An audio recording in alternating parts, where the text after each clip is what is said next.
Welcome back. Bethany Decker has vanished from her home in Virginia. Her disappearance remains a mystery. But now, could this woman hold the key to getting Bethany's mum the answers she has so desperately been looking for? Michelle Sagona has their emotional first meeting. It was a shocking piece of news traveling the viral pages of Facebook. It just took me back to those accounts of violence and about what Bethany was trying to get away from.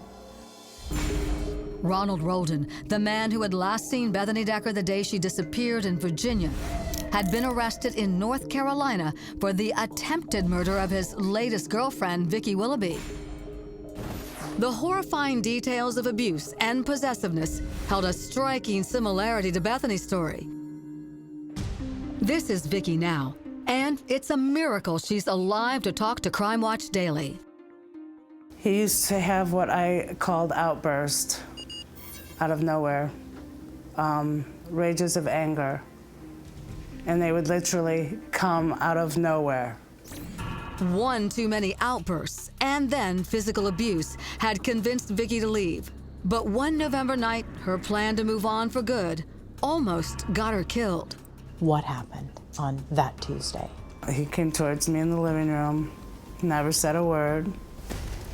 He took my laptop and my phone out from in front of me, laid those aside. He grabbed me at the top of my hair and just started plummeting me with his right fist. Immediately snapped my neck, because that's the first thing I felt go. I felt it and I heard it. With a broken neck, Vicki crawled to a nearby chair where she had hidden a gun. I had such a fear Ronald was gonna kill me. So that night, for some reason, I had two guns. One was under the dog bed and one was in the chair in front of me. She managed to reach it. But after shooting Roldan twice, he was able to grab the gun from her and fire his own rounds. One grazed her arm, the other a direct hit to her head where the bullet stayed lodged. After he shot me, I laid down for a moment. I stayed where I was because I thought I was gonna die. But she didn't, and the horror wasn't over. When Roldan left the room, Vicki managed to flee out the front door. She ran, desperately looking for help from neighbors. I was afraid to knock on any doors because if Ronald was behind me, he would have heard me.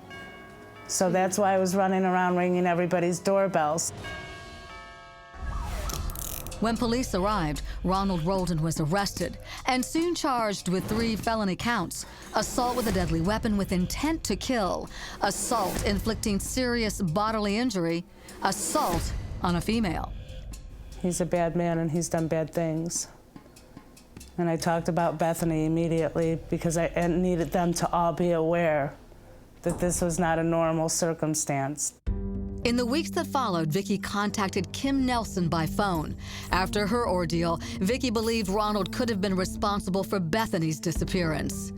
She told me that she really wants, and through all of this, to help be a voice for Bethany.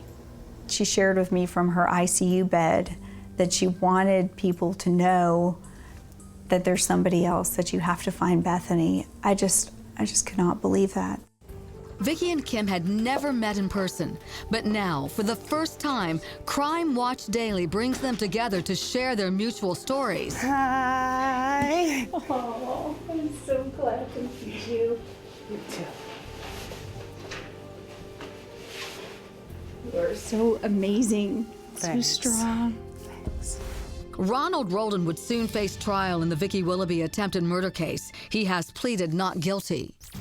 In the Decker case, there is still no physical or circumstantial evidence that links Ronald Roldan.